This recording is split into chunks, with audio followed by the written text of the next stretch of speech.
We surveyed 43 senior finance leaders about a year ago, and our question was, what's the team's most painful task? And I think most of the folks here are probably finance, I'm guessing, and it might resonate. The answers were consistent, right? It was manual entry, fragmented systems, stale data, reconciliation hell, that kind of stuff, mostly related to the data quality as well as access to data.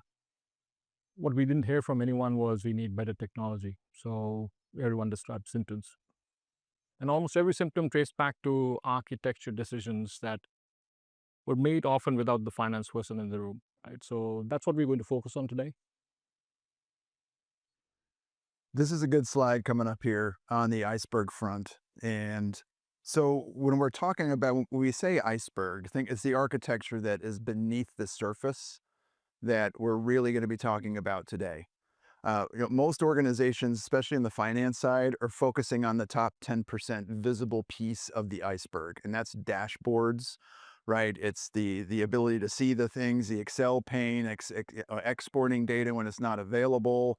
But we're going to focus today on what lies underneath that surface, because if you're only focusing on the top 10% of the data problems, which is what the finance team is looking at and interacting with every day, you're going to end up with another tool with the same reports, because the foundation underneath that reporting layer is where all the challenges and where all the headaches are most likely materializing before you even get to the point that you're visualizing and analyzing your information.